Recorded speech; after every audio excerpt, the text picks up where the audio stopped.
పరమాత్ముడు అంటున్నావు కదా, పరమాత్ముడిని చూపించు అని అడుగుతాడు ఒక యతి. ఒక గడ్డి పోచని విసిరి ఆ గడ్డి పోచని ఆ యతి చెప్తాడు అనమాట అగ్నిదేవుడికి, దీన్ని కాల్చేయి అంటాడు. ఆయన కాల్చలేకపోతాడు. వరుణదేవుడిని పిలుస్తాడు, దీన్ని తడిపేసి అంటాడు, ఆయన తడపలేకపోతాడు. ఎవరి చేత కూడా ఇటువంటి మార్పు చెందదు. ఎందుకంటే దేని నుంచి మనం వచ్చామో అదే అది కాబట్టి. అటువంటి పరతత్వం ఏదైతే ఉందో, పర అంటే అన్నిటికన్నా ఉత్తమమైనది. ఆ పర ఎక్కడ ఉంటుందంటే చైతన్య రూపంలో ఉంటుంది. ఆ చైతన్యం ఎక్కడ ఉంటుంది? స్థూలం నుంచి సూక్ష్మానికి వెళ్తున్నాం. బాగా గమనించండి. మన మైక్రోస్కోపిక్ వ్యూతో చూడాలి ఈ జగత్తునంతా. అప్పుడే లోపల ఉన్నటువంటి తత్వం అర్థమవుతుంది. దాని తాంత్రిక విద్య అంటారు, అంతే, అంతకనే ఏం లేదు. తంత్రం అంటే హూంపట్ స్వాహాలు కాదండి.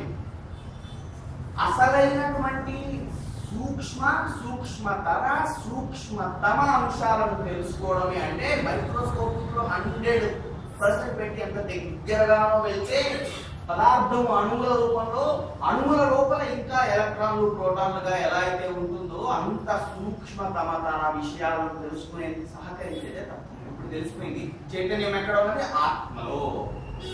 4 వేదాలు జరిగాక మనకు తెలుసుకోవాల్సిన 4 ప్రధాన విషయాలను శంకర భగవత్పాదులు సులభంగా మనకు అందించారు. అది బ్రహ్మ నీవే,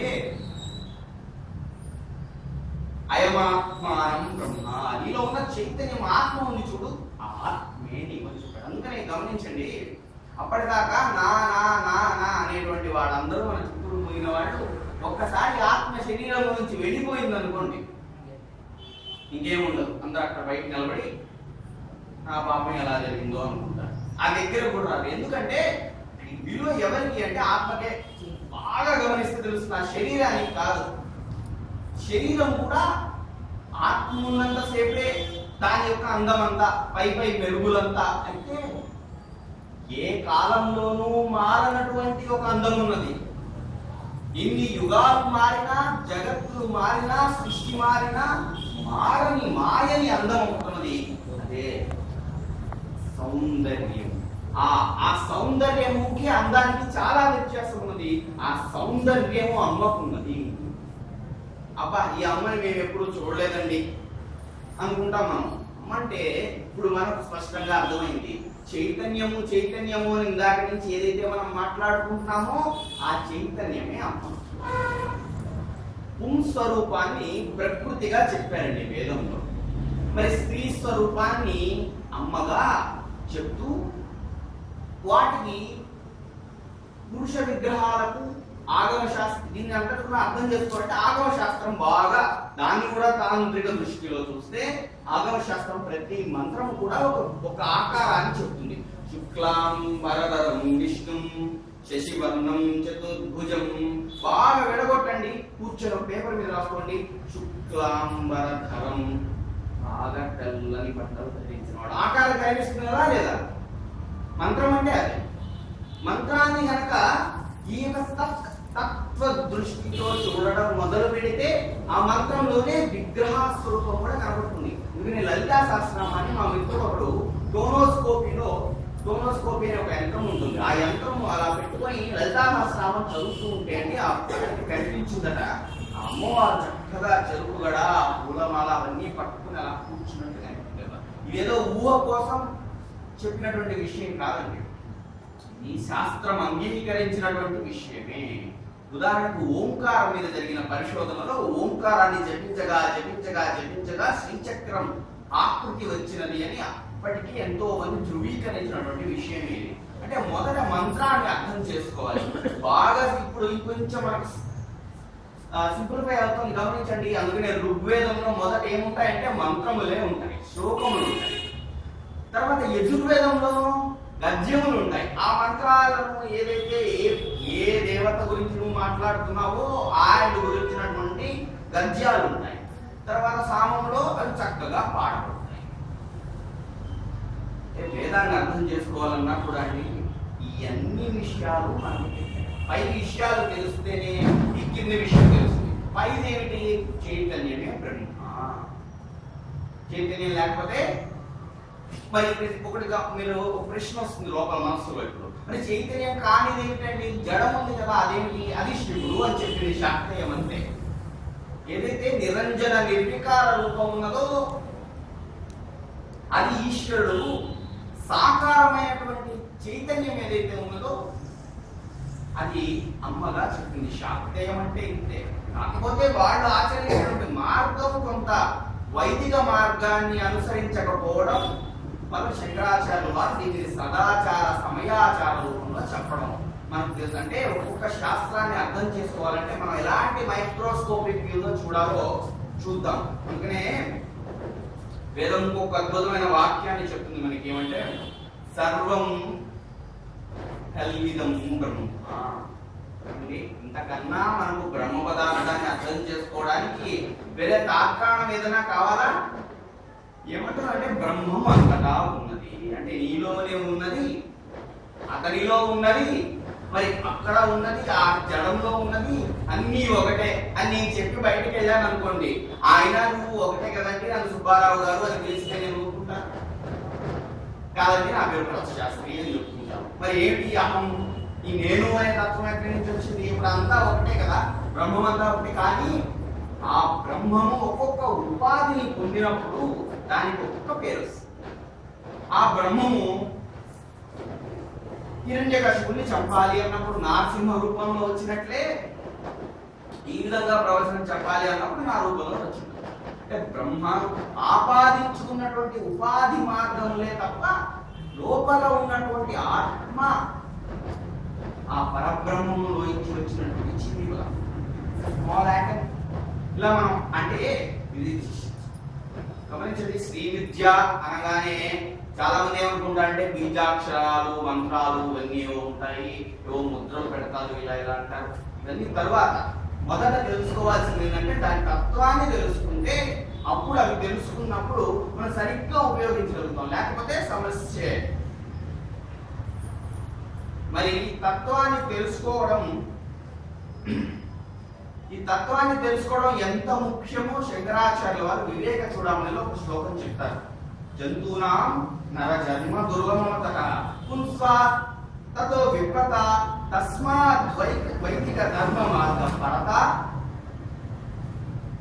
విద్వత్తమ స్మాత్ పరం ఆత్మానాత్మ వివేచనం స్వానుభవో బ్రహ్మాత్మాన సంస్థితి ముక్తిర్నో శతకోటి జన్మ సుకృతై పుణ్యేన లభ్యతే. మరి మాకు ఆత్మతత్వం అర్థం కావట్లేదండి అంటే ఎలా అర్థమవుతుంది? ఎలా అర్థమవుతుందంటే నువ్వు ఎత్తావు చూడు ఈ పురుష శరీరం, ఇది నువ్వు ఆత్మను పొందడానికి అర్హత పొందావు. ఆ తర్వాత బ్రహ్మజ్ఞానం గురించి తెలుసుకోవాలని ప్రయత్నిస్తున్నావు చూడు, అప్పుడు నువ్వు అర్హత పొందావు. కానీ నీకు ఎక్కడ సమస్య వస్తుందంటే వేద మార్గంలోనే ఉన్నావు, ధర్మ మార్గంలోనే ఉన్నావు, వేదశాస్త్ర జ్ఞానాన్ని అంతో ఇంతో తెలుసుకుంటున్నావు, ఇవన్నీ కాస్త కష్టమే కానీ నీకు తెలిసాయి. కానీ ఎక్కడ సమస్య వస్తుందంటే నిత్య అనిత్య వస్తువుల యొక్క భేదం తెలియకపోతే వస్తుంది సమస్య. ఏది శాశ్వతమో ఏది అశాశ్వతమో తెలియకపోతే ఈ తత్వం ఏది శాశ్వతము ఏది అశాశ్వతము చెప్పాలంటే చాలా పెద్ద విషయం. నిత్యానిత్య వస్తువులు అంటే ఉదాహరణకు నేను చెప్తాను ఒక చిన్న ఉదాహరణ. ఈ శరీరము అనిత్యం అండి, నిత్యమేది ఆత్మ. ఇందాక వేదం చెప్పింది ఏంటి అంటే ఏదైతే ఆత్మ సత్యమైనదో ఆ సత్యాన్ని తెలుసుకో, ఆ సత్యం నీలోనే ఉన్నదని తెలుసుకో. మొదట తెలుసుకోవచ్చు అంటే నేను పూజ చేస్తున్నానండి అని బయలుదేరుతూ దారిలో వాడిని వీడిని తిట్టుకుంటూ మనం సేకరించుకుంటూ ఆ పోస్టర్లు అవి ఇవి గమనించుకుంటూ అక్కడికి వెళ్ళి దర్జాగా కాలు దేవుడు ఎదురు కూర్చొని ఒక పువ్వు విసిరేస్తే పూజ అయిపోయినట్టు కాదు. మొదట నీలో ఉన్న బ్రహ్మను సంస్కరించుకొని నీలో ఉన్న ఆత్మ అక్కడ ఉన్నటువంటి విగ్రహంలో ఉన్నటువంటి ఆత్మ ఒకటేనని తెలుసుకొని వెళితేనే ఆ యొక్క పూజ అనే దానికి మొదట సార్థకత ప్రారంభం అవుతుంది. తర్వాత నువ్వు చేసినటువంటి ఉపాసన ద్వారా దాని యొక్క ఫలితం నీకు అందుతుంది. బాగా ఇప్పుడు ఈ ఒక్క విషయాన్ని అండర్లైన్ చేసుకోండి అందరూ మనసులో. బ్రహ్మ సత్యం, బ్రహ్మ మాత్రమే సత్యము. మిగతా ఈ స్థావర రూపంలో ఏదైతే కనిపిస్తుందో చూశారు ఇదంతా అసత్యం. ఇంకొక అరగంట దాటిన తర్వాత ఇక్కడ ఎవరు ఉండరు. ఒక అరగంట ముందు ఎవరు లేరు. ఈ కాసేపు మనందరం ఇక్కడ వచ్చి కూర్చున్నాం, మనందరం ఏదో ఒక విషయం గురించి మాట్లాడుకుంటున్నాం. ఇదంతా కూడా నిమిత్తం అంటే నిమిత్తంగా ఏర్పడినటువంటి ఉపాధులే శరీరాలు. ఇవన్నీ కూడా ఆత్మస్వరూపాలే. ఇది తెలుసుకుంటేనే ఇది ఒక్కొక్క మెట్టు శ్రీ విద్యకి మొదట మెట్టు ఎక్కేసాం. ఇప్పుడు ఆత్మ అయమాత్మానం బ్రహ్మ అని తెలుసుకున్నాం. అమ్మయ్య, నేనే బ్రహ్మని, నాలోనే బ్రహ్మం ఉంది. ఇప్పుడు మనం ఏ విగ్రహాల కోసం పరిగెత్తక్కర్లేదు, ఏ శ్రీచక్రాల షాపులకు వెళ్ళక్కర్లేదు. మొదట తెలుసుకోవాల్సింది మనలోనే బ్రహ్మం ఉన్నది.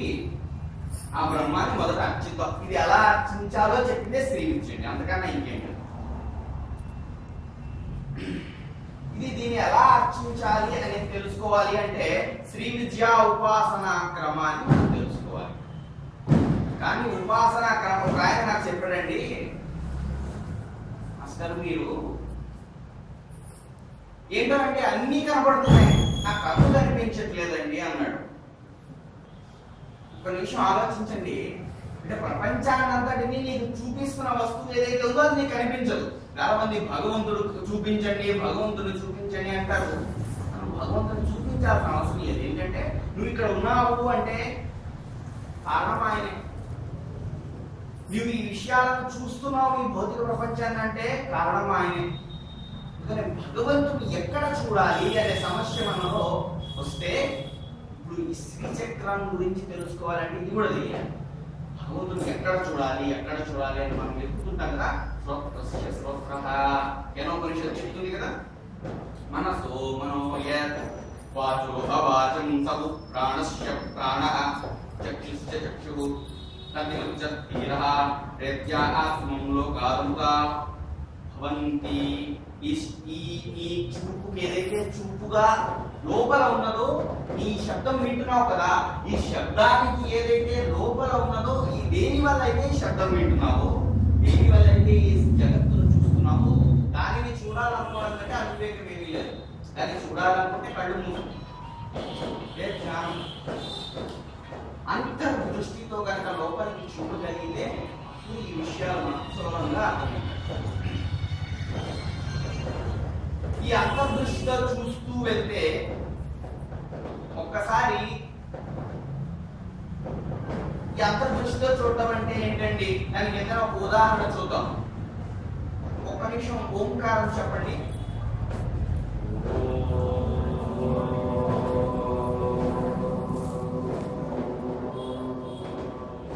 ఇది ఎన్ని అక్షరాలు ఉన్నాయి? 3 అక్షరాలు ఉన్నాయి. బాగా దీనిని స్థూలం నుంచి సూక్ష్మాన్ని చూడాలి. ఈ ఓంకారం అందువైపు చదవాలి. అంటే ఓంకారం శబ్ద బ్రహ్మము. ఇంకా మనకు బాగా అర్థం కావాలంటే ఓంకారాన్ని గురించి చూస్తే చాలు. మొదటి ఓంకారాన్ని చూడండి, ఇది శబ్ద బ్రహ్మం అట. ఆ ఉ మా అనే 3 అక్షరాలు ఉన్నాయి ఇందులో. చూడండి, స్థూల సూక్ష్మ కారణములే ఆ ఉ మా. అంటే స్థూలంగా కనిపిస్తున్న శరీరము, సూక్ష్మంగా లోపల ఉన్నటువంటి ఆత్మ, ఆ ఆత్మకు లోపల ఉన్నటువంటి పరమాత్మ కారణభూతుడు. కాబట్టి ఆ ఓంకార శబ్దమే శబ్ద బ్రహ్మ అని చెప్పడం జరిగింది. ఒక విషయాన్ని అనాలిసిస్ చేసేటప్పుడు, తెలుసుకోవాలనుకున్నప్పుడు ముందుగా మనం ఎంచుకోవాల్సినటువంటి మార్గం ఏదైతే ఉందో దానిని తెలుసుకోవడానికి ఓంకార శబ్దాన్ని ఉపయుక్తంగా ఉపయోగించుకున్నాం. సరే, ఓంకారాన్ని బాగా ధ్యానిస్తే లోపల ఏదో జరుగుతుంది, అదంతా వేరే విషయం.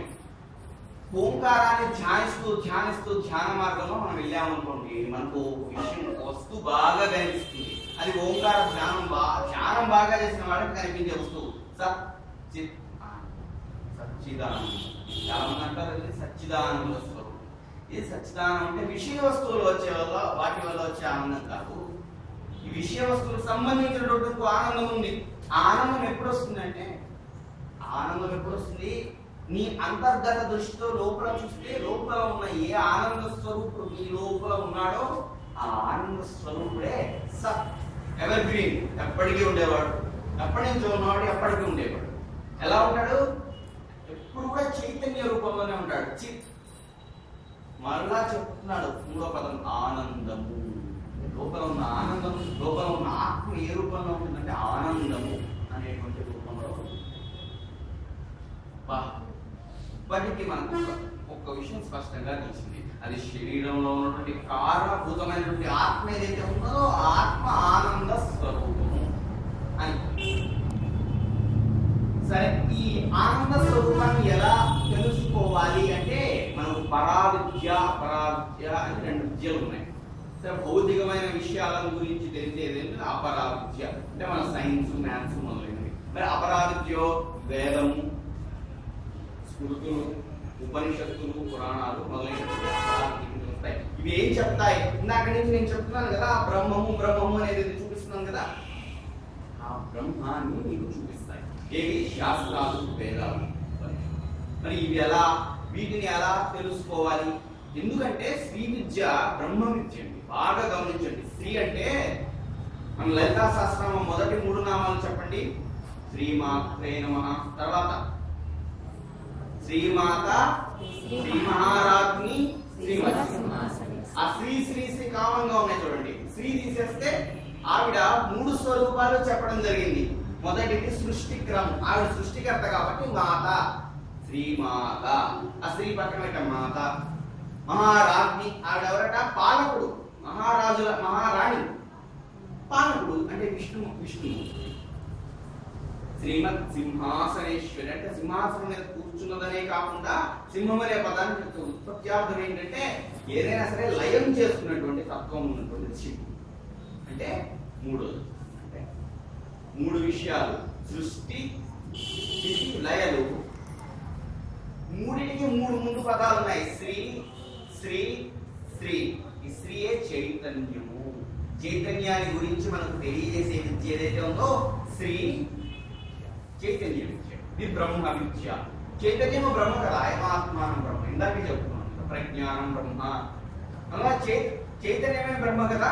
అందులో బ్రహ్మ గురించి మనం తెలుసుకోవాలంటే, బ్రహ్మ పదార్థాన్ని తెలుసుకోవాలంటే ఏ విద్య తెలియాలి అంటే శ్రీ విద్య తెలిస్తే చాలు. అందుకనే శ్రీ బ్రహ్మము కాబట్టి మారదండి, ఇవేమి మారదు. సృష్టి మారుతుందేమో, స్థితికర్త, స్థితి జరిగేటువంటి పరిస్థితులు మారుతాయేమో, లయంలో మార్పులు చేర్పులు ఉంటాయేమో, కానీ ఈ చైతన్యంలో మార్పులు ఉండవు. ఏది ఎప్పటికీ మారదు. ఇందాక చెప్పుకున్నాం కదా, బ్రహ్మము, బ్రహ్మమే సర్వము.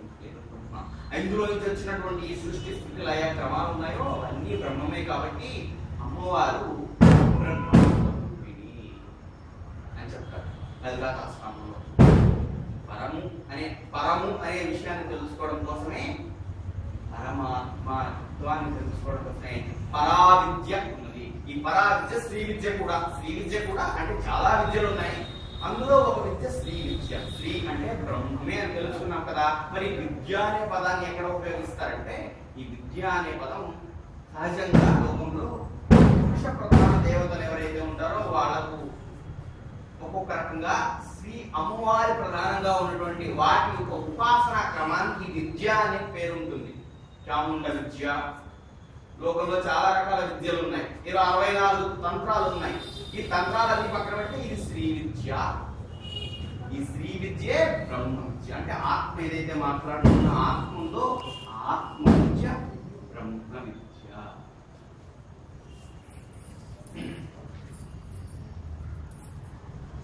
ఒక్కసారి బాగా గమనించింది, ఋగ్వేదము, యజుర్వేదము, సామవేదము ఇందాక నుంచి మనం మాట్లాడుకుంటున్నాం కదా. అంటే వేదం తెలుసుకోకపోతే ఈ పరావిద్య మనకు తెలియదు, ఎందుకంటే వేదమే పరావిద్య కాబట్టి. ఋగ్వేదంలో మీకు కొంత తెలుగు భాష విషయ జ్ఞానం ఉంటే మీకు తెలుస్తుంది. తాను ఉత్తమ, ఎదుట ప్రథమ, ఎదుట మధ్యమ, ఎక్కడో ఇవే విషయాలు చూడండి. బాగా వెనక నుంచి ఋగ్వేదము ఆ ఎక్కడో ఉన్నటువంటి పరావిద్య గురించి తెలియజేస్తుంది. రెండోది యజుర్వేదము ఎదురుగా ఉన్నటువంటి మధ్యమ విషయాల గురించి ఉపాసనా క్రమం చెప్తుంది. ఆ తర్వాత సామవేదము వాటిని చక్కగా పాడితే, అధర్వణ వేదము మీలో ఉన్నటువంటి ఆత్మతత్వాన్ని తెలియజేస్తుంది. అంటే ఇక్కడ బాగా గమనించాల్సినటువంటి విషయం ఏంటంటే, వేదాలలో కూడా అందుకని ఉపనిషత్తులు తత్వజ్ఞానాన్ని బోధిస్తాయి. ఉపనిషత్ సారాన్ని తెలుసుకోలేకపోతే ఉపాసనా మార్గం ద్వారా మనం కనుక ఆరాధన మొదలు పెడితే ఉపనిషత్ సారం తెలిసిపోతుంది. భగవత్ పరతత్వం ఏదైతే ఉందో ఆ తత్వం తెలిసిపోతుంది. కాబట్టి అలా ఒక్కొక్క మెట్టు వేసుకుంటూ ఇప్పుడు మనం ఒక పరా విద్య తెలుసుకోవడానికి ప్రయత్నం మొదలు పెడుతున్నాం. ఆ పరా విద్య శ్రీ విద్య. శ్రీ విద్య మరి వైదికమా అండి? శ్రీ విద్య గురించి వేదంలో ఎక్కడ ఉన్నది అని మనం ఒకసారి చూస్తే, ఈ శ్రీ విద్యని ఇందాక చెప్పుకున్నాం కదా, దక్షిణామూర్తి సాంప్రదాయం. మన అందరికీ దక్షిణామూర్తి సమయాచారానికి దక్షిణామూర్తి గురువుగా ఇచ్చారు. కాబట్టి ఇది వేదవాంగ్మయంలో శ్రీ విద్య గురించి శ్రీ శబ్దం వేదంలో పగలు రాత్రి అనేటువంటి పదాలు అక్కడెక్కడెక్కడ కనిపిస్తుంది తప్ప ఎక్కడ శ్రీ విద్య కనపడదు. అయితే ఉపాసన అని మాట్లాడుతున్నాం కదా, ఈ ఉపాసనలో శ్రీ ఉంటుంది. శ్రీ బ్రహ్మం అని చెప్పాను కాబట్టి ఇది బ్రహ్మ విద్య, శ్రీ విద్య. మరి శ్రీ విద్య బ్రహ్మ విద్య తెలుసుకోవాలి అని మనకు ఒక ఆలోచన ఇప్పుడు బాగా సుస్థిరంగా మనసులోకి చేరింది. అంటే బ్రహ్మము గురించి తెలుసుకోవాలి అని ఆపేక్ష. సరే, ఇంకొకటి చెప్పండి. నిర్గుణము అనేటువంటి ఒకటి ఉంది కదా, సగుణము నిర్గుణము మనందరికీ బాగా తెలిసిందే. సగుణము అంటే రూపం ఉన్నది, నిర్గుణం అంటే రూపం లేదు. సరే, మరి రూపం లేనిది ఆరాధించండి అన్నాను నేను చెప్పాను అనుకోండి, ఈ గదిలో ఎక్కడో ఉన్నదండి, దానికి పూలమాల వేయండి, వేయగలుగుతామా? వేయలేము. మరి దానికి ఏం కావాలి? సాకార రూపం కావాలి. నేను శ్రీ విద్య ఉపాసన చేస్తానండి అని మీరు సంకల్పించుకున్నప్పుడు మీకు ఉపాసన చేయడానికి ఒక వస్తువు కావాలి, సాకార రూపం కావాలి కదా. ఆ సాకార రూపం ఎక్కడ ఉన్నదంటే శ్రీచక్రం. శ్రీచక్రంలో అందుకనే శ్రీచక్ర అర్చన తెలుసుకుంటే శ్రీ విద్య తెలుసు. శ్రీ విద్య తెలుసుకోవాలంటే శ్రీచక్ర అర్చన చేయడమే ప్రధానం, మొదటి మెట్టు. తర్వాత తత్వం తెలుసుకోవడం రెండో అంశం.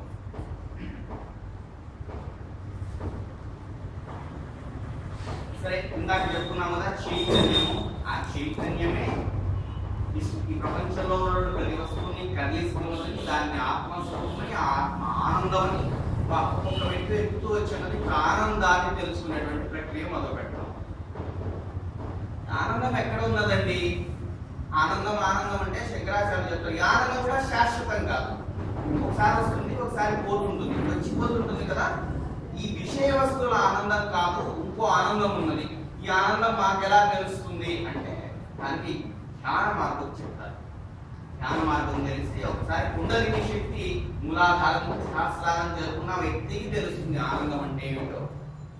మరి మాకు ఎలా తెలుస్తుందండి అంటే దానికోసమే ఉపాసన మార్గాన్ని చెప్తారు. అంటే శ్రీచక్రాన్ని ఉపాసిస్తే ఒక రకంగా మనం కుండలిని ప్రేరకత్వం చేసుకోగలుగుతాం. యోగా విద్య కూడా ఇందులో అభ్యసించగలుగుతాం. ఆనందం తెలుసుకోవడానికి, పరబ్రహ్మ ఆనందాన్ని తెలుసుకోవడానికి ఈ సగుణ మార్గమే శ్రీచక్రం, నిర్గుణ మార్గమే పరమాత్మ. ఆయనకు ఒక రూపం ఇస్తే లలిత త్రిపుర సుందరి. లలిత త్రిపుర సుందరి. త్రిపురములు అంటే ఈ మూడు, కేవలం ఈ మూడు లోకాలు అని కాదు అక్కడ అర్థం. సృష్టి స్థితి లయలు అనేటువంటి త్రిపురములు ఏవైతే ఉన్నాయో వీటన్నిటికీ కూడా కారణభూతమైనటువంటి చైతన్యం ఏదైతే ఉన్నదో ఆ చైతన్యమే త్రిపుర సుందరి అని అమ్మవారు. అందుకని మనం చైతన్యాన్ని ఆరాధించడం కోసం త్రిపుర సుందరి దేవిని ఆరాధిస్తాం.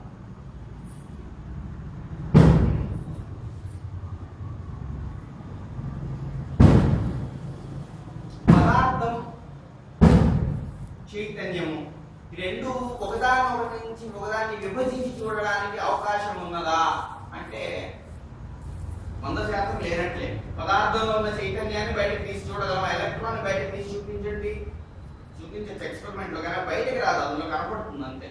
మరి అందులో ఉన్న చైతన్యం కనపడాలంటేనో ఈ చైతన్యం ఎలా కనిపిస్తుంది? ఈ రెండు అవిభాజ్యం కదా, మనం విభజించలేనటువంటివి కదా. ఆ విభజించలేనటువంటి తత్వాన్ని తెలుసుకోవాలంటే శివుడిని శక్తిని కలిసి ఆరాధించాలి. అంటే ప్రకృతిని చైతన్యాన్ని కలిసి ఆరాధించేటువంటి తత్వమే శ్రీ విద్యలో చెప్తారు. ఈ కౌళ మార్గంలో ఈశ్వరుడు కేవలం నిరాకార నిర్గుణ స్వరూపంగా చెప్తారు. సదాచార సమయాచారాల్లో ఈశ్వరుడు కూడా ప్రకృతిగా చెప్తారు. ఈశ్వరుడిని ప్రకృతిగాను, అమ్మను చైతన్యంగాను చెప్తారు. బాగా చూడండి, ఒక్కొక్క విషయం మీకు నేను ఇంతకు నుంచి చెప్తున్న చైతన్యం మీకు కనిపిస్తుంది. ఒక బిందువుని ఊహించుకోండి మనస్సులో. ఆ బిందువు మహా చైతన్యం, దాన్ని బ్రహ్మ అనుకుందాం.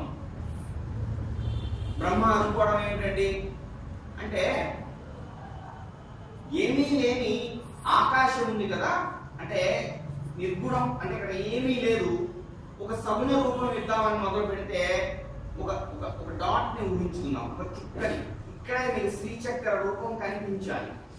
దానికి దీనికి ఇదే మార్గం. ఆ మధ్యలో ఉన్నటువంటి బిందువు ఉంది కదా, దానిని పరమాత్ముడు అనుకోండి, లేదా మహాశక్తి అనుకోండి, ఎలా అనుకున్నా పర్లేదు. ఆ మహాబిందువు ఏదైతే ఉందో బ్రహ్మకు మొదట ఆయన పరబ్రహ్మకు ఒక ఆలోచన వచ్చిందండి. నేనే అన్నీ అవుతాను, రేపో బహుశ్యాం ఒక ఆలోచన వచ్చింది. అన్నీ అయిపోదాం అనుకున్నాడు మొదట. అనుకుని అన్ని వైపులా దిక్కులా చూశాడండి. అంటే లోపల ఒక ఇచ్ఛాశక్తి మొదలైంది. ఈ చుక్క ఏదైతే మనం పెట్టామో అక్కడి నుంచి ఇంకో మధ్యలో చివరికి ఒక డాట్ పెట్టండి. ఇప్పుడు ఇచ్ఛాశక్తి, ఇచ్చ కేవలం ఆలోచన ఉంటే సరిపోతుందా? దానికి ఒక రూపం ఉండాలి కదా, క్రియాశక్తి. నేను ఒకటి అనుకుంటానండి, ఈ పుస్తకం తీసుకులో పెడదాం అనుకుంటాను, ఇచ్చ మాత్రమే. జరగాలంటే క్రియ జరగాలి. అది ఇటు పక్కన ఇంకొకటిగా ఊహించుకోండి. ఇప్పుడు ఈ రెండింటిని కలుపుతూ పైకి వెళ్ళేటువంటి త్రిభుజం ఉంది చూశారు, మిశ్రిత బిందువు అంటారు దాన్ని. ఆ మిశ్రిత బిందువు ఏంటి? మనం దీనిపైన ఇప్పుడు క్రియాశక్తి ఇచ్ఛాశక్తి అని చెప్పుకున్నాం కదా, ఈ రెండింటిని కలపాలండి. ఏ రెండింటిని కలపాలి? ఇచ్చని క్రియను కలపాలి. దాన్ని ఉపాసన అనుకున్నాం కదా, దాన్ని జ్ఞానశక్తిగా. జ్ఞానం వచ్చిందనుకోండి మనలో, శరీరాన్ని పరమాత్మను కలుపుకుంటామే, దానికి జ్ఞానమే మార్గం. ఈ రెండు బయట కనిపిస్తున్న రెండు వస్తువులు కనుక రెండు చుక్కలు పైన ఉన్నటువంటి ఒక విస్తృత బిందువు కలిపితే ఒక త్రిభుజం. ఈ త్రిభుజాన్ని ఎలా చూడాలండి? ఇప్పుడు చూడండి, నా శరీరము ఈ పైన సహస్రార భాగం ఏదైతే ఉందో, తల భాగం ఏదైతే ఉందో, అది ఒక బిందువు అనుకుంటే కిందకు వచ్చి చూసేసరికి అది ఇలా త్రిభుజ రూపంలో వ్యాపించి ఉంటుంది కదా, కిందకి ఇలా వ్యాపించి ఉంటుంది. ఈ వ్యాపించి ఉన్నటువంటి దీనినే శ్రీ విద్య మొదటి స్టెప్. ఏదైనా శ్రీ విద్య గురించి తెలుసుకోవాలంటే ఈ విషయం తెలుసుకోవాలి. అంటే పరమాత్మ ఎలా ఈ సృష్టిని జరిపాడో, సృష్టి క్రమమే శ్రీ విద్య. సృష్టి క్రమమే శ్రీచక్రం. అక్కడ ఉన్న శ్రీచక్రం మీరు బాగా గమనిస్తే మధ్యలో ఒక బిందువు ఉంటుంది. ఆ బిందువే ఇందాక నేను చెప్పాను కదా, నాలో ఉన్న ఒక పరావాక్. ఆ పరావాక్కే అక్కడ ఉన్నటువంటి పరబ్రహ్మ. ఆ పరావాకు వచ్చినటువంటి మొదటిదే ఇచ్ఛాశక్తి, ఆ తర్వాత క్రియాశక్తి. ఈ రెండింటిని కలిపేటువంటి జ్ఞానశక్తి. మధ్యలో ఉన్నాం మనం. అటు ఇచ్ఛాశక్తి ఉంది, క్రియాశక్తి కనుక జ్ఞానశక్తి. మధ్యలో పరమాత్మ ఉంటాడు. ఆ పరమాత్మ మనం అమ్మవారిగా కలిస్తే లలితాత్రిపుర సుందరి. ఆ బొమ్మలు వేసేటప్పుడు పుస్తకాల మీద బొమ్మలు గమనించండి, శ్రీచక్రం మధ్యలో వేస్తారు. ఇలా ఆ మధ్యలో ఉన్నాడు, ఉన్నది అమ్మవారు అనుకున్నప్పుడు మనం భావిస్తే చుట్టూరు ఉన్నటువంటి మూడు. ఇప్పుడు త్రిభుజం మీకు బాగా కనిపిస్తుంది. ఈ త్రిభుజాన్ని మీరు ఎక్కడెక్కడ చూస్తుండొచ్చు అంటే, ఇంట్లో గణపతి పూజ చేస్తారు. పసుపు చక్కగా బంధువులు ఇలా ఇలా ఇలా ఇలా ఇలా అనుకుంటారు. ఒక త్రిభుజం ఆ గుర్తు తీసుకుని వస్తారు. సహజంగా అయితే తీసుకురావాలి. ఆ త్రిభుజం దాకా ఏంటి అంటారు, మామూలుగా తెలియకపోతే మనం ఇలా ముద్దగా అంటాం, వేరే విషయం. ఒక త్రిభుజం రూపంలో తీసుకొని వస్తాం కదా, ఆ త్రిభుజము ఇప్పుడు మనం చెప్తున్నాం మూలాధారో స్థితోని నిత్యం అని గణపతి అథర్వ శీర్షంలో చెప్తారు. ఆ మూలాధారం దగ్గర నువ్వు ఎలా ఉంటాడు? త్రిభుజ రూపంలో ఉంటుంది. అందుకని ఆ మధ్యలో ఒక త్రిభుజం ఉంటుంది నీకు. ఆ త్రిభుజం ఎక్కడ ఉన్నది? మధ్యలో ఉన్నటువంటి చుక్కకు సమానమైనటువంటి దూరాల్లో ఉన్నది. అంటే మనలో ఒక ఆలోచన, లోపల ఉన్నటువంటి పరావాక్తే. ఇప్పుడు బాగా గమనించండి, పరావాక్కు, పశ్చంతి వాక్కు, ఇందాక మనం చెప్పాం మధ్యమ వాక్కు, వైఖరి వాక్కు. పరావాక్కు మధ్యలో ఉంటే, పశ్చంతి వాక్కు పైన చుక్క అయితే, మధ్యమ వాక్, వైఖరి వాక్. అంటే పరావాక్ మధ్యలోను, మిగిలినటువంటి అన్ని వాక్ శక్తులు చుట్టూతాను. ఇదే శక్తి వ్యాపోచించే విధానం. బాగా గమనించండి, చుక్క అతి చిన్న. మన రేఖా గణితంలో చూడండి, వృత్తము అతి చిన్ని వృత్తం గీయండి అంటే ఒక చుక్క పెట్టడం బోర్డు మీద. అతి చిన్ని వృత్తం అదే పూర్ణమద. పూర్ణమిదం చెప్తున్నాం, పూర్ణ స్వరూపమై ఉండాలి. పూర్ణ స్వరూపమై ఉండాలి కూడా చుక్క పెట్టాను. ఆ చుక్క వ్యాపోచించి తన యొక్క రూపాన్ని ప్రకృతిగా మార్చుకోవాలనుకున్నప్పుడు పరమాత్మ త్రివిధ రూపంలో విస్తరిస్తున్నాడు. ఇంతతో కొంత విషయం తెలుసుకోగలిగాం శ్రీ విద్య గురించి. ఒక విషయం బాగా అర్థం చేసుకున్నాం. ఇది ఆ తర్వాత చూడండి, మరి ఇలా జరగాలి అంటే ఒక ఏదో ఎనర్జీ ఉండాలి కదా. నేను జరగాలి అనుకున్నానండి, ఇక్కడి నుంచి జరగలేదు, లోపల చైతన్యం ఉండాలి కదా, అదే నాద చైతన్యం. ఇక్కడ అందుకనే ఓంకారం పరబ్రహ్మ స్వరూపంగా చెప్పడం, సనాతనమైన శబ్దంగా చెప్పడం యొక్క అర్థం ఏంటంటే నాదం అనే చైతన్యము ద్వారా పరమాత్ముడు త్రిభుజ రూపంలో ఈ విధంగా మనం చెప్పినటువంటి అన్ని రూపాల్లో విస్తరించగలిగాడు.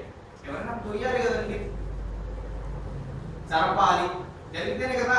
అంటే చైతన్యము లేనటువంటి జడ పదార్థానికి చైతన్యం కల్పించడం కోసం శక్తి అమ్మగా మనం కనుక ఆరాధిస్తే ఆ శక్తిని మనకు చైతన్యాన్ని ప్రసాదించినట్టే పరమాత్మ కూడా చైతన్యాన్ని ప్రసాదించింది. అందుకని పరమాత్మ ప్రకృతిగాను అమ్మను చైతన్యంగాను మన ఆష్టధర్మం తెలియజేసిన ఇంత గొప్ప ఆష్టధర్మాన్ని మనం ఈ రోజు తెలుసో తెలియకో ఉపాసన చేస్తున్నాం అనే విషయాన్ని మనం ఇక్కడ బాగా గమనించాలి. ఏమండి విగ్రహాలకు మొక్కుతారండి, వాళ్ళు తాయెత్తులు కట్టుకుంటారండి, చాలా మంది అంటుంటారు. సమస్య ఎక్కడ వస్తుందంటే దాని తత్వాన్ని తెలుసుకోకపోవడంతోనే వస్తుంది. తత్వాన్ని తెలుసుకున్నాం అనుకోండి, త్రిభుజం గీసి ఇంత విషయాన్ని మనం చెప్పచ్చు. ఇది ఒక విశ్వముఖులెత్త సూత్రం కన్నా గొప్ప సూత్రమే కదా. సరే, త్రిభుజ రూపంలోనే ఎలా వ్యాపించింది, త్రిభుజం తర్వాత కూడా వ్యాపిస్తుంది. ఎలా వ్యాపిస్తుంది అంటే బాగా త్రిభుజాన్ని అటు ఇటు అయితే చతురస్రం. అందుకని చివరి భాగంలో చతురస్రం ఉంటుంది. దానికి 4 ప్రాకారాలు ఉంటాయి. అంటే మొదట చుక్క చూడండి ఎంతగా ఈ బ్రహ్మాండము వెళ్ళిందంటే, మొదట ఒక చిన్న చుక్కగా ఉన్నటువంటి ఈ బ్రహ్మము తర్వాత ఇన్ని శక్తులుగా మారుతూ చివరికి ఆ చతురస్రాకారం ఏదైతే చెప్పబడిందో విశ్వవ్యాపకమైనటువంటి రూపాన్ని సంతరించుకున్నాడు పరమాత్మ. అలా ఎక్కడో మనం కూడా ఆ పరమాత్మ స్వరూపాలుగా అక్కడే ఉన్నాం. మొత్తం ఈ ప్రపంచమే శ్రీచక్రం అయితే, విశ్వమే శ్రీచక్రం అయితే, నీలో ఉన్నది శ్రీచక్రమే అయితే ఇది ఎలా ప్రూవ్ అవుతుంది తెలుసుకుందాం. ఈ విశ్వమే శ్రీచక్రం అయితే మనందరం కూడా శ్రీచక్రం మీదనే ఉన్నామని భావించగలిగితే మనసులో మనకు స్పష్టంగా తెలిసిపోయింది. ఆ చైతన్యమేనండి, ఆ చుక్కేనండి ఇక్కడికి వచ్చింది. ఇంకా అవతార అంటారు, అవతారం శ్రీకృష్ణ అవతారం, రామ అవతారం అంటే తార ఎక్కడెక్కడో పెద్దదిగా ఉంటుంది. అది మరి కిందకు వస్తేనో అవతారం అంతే కదా. కిందకు వచ్చిన తర్వాత అవతారం అయింది. ఇది కూడా శరీరం అలాంటిదే. మొదట మనందరం నాస్తికులమేనండి. చిన్నప్పటి నుంచి నేను దేవుడికి దండం పెట్టుకున్నామంటే అస్థికలమయమైన ఈ శరీరంలోకి నా అని చేరతాను చూసారా, ఆ క్షణంలో మనం నాస్తికులమే. నా అని చేరిన తర్వాత మనకు ఒక స్థాయి తెలుస్తుంది. ఏమి తెలుస్తుంది అంటే నీ నా అనేది ఏదైతుందో అది నీ అంటే నువ్వు స్వయంగా సంకల్పించుకుని వచ్చినది కాదు నాయన, నేను పరమాత్ముడు ఇచ్చాడు అని అమ్మ భగవంతుని చూపిస్తుంది. ఓహో ఆయన ఇచ్చాడా అని ఆయన నమస్కారం చేస్తాం. అంటే ఆ నాస్తికత్వమే ఆస్తికత్వంగా మారుతుంది. అస్థి అంటే ఉన్నాడు అని ప్రూవ్ అవ్వాలి అంటే మొదట నా అస్థి లేడు అనే దగ్గర నుంచే ఉన్నాడు అనే క్రమం మొదలైనట్లే ఈ బిందువు ఏదైతే ఉన్నదో అది వ్యాపించింది. ఈ సృష్టి మొత్తం వచ్చింది.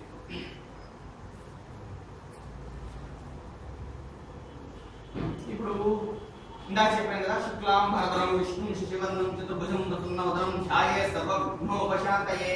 ఆయన తత్వాన్ని, ఆయన కూర్చున్న విధానాన్ని, ఆయన దగ్గర ఉన్నటువంటి ఏవైతే ఆయుధాలు ఉన్నాయో అవన్నీ మంత్రంలో చెప్పబడే. అంటే భగవంతుడికి సూక్ష్మ రూపం ఏదైతే ఉందో అది మంత్రమే. బాగా సూక్ష్మ రూపం మంత్రమే. మొదట మంత్ర రూపంలోనే భగవంతుడు ఉంటాడు. అయితే మంత్ర రూపాన్ని జపించగా మంత్రాన్ని బాగా జపించిన తర్వాత నిరాకార నిర్గుణ తత్వాన్ని పూజించిన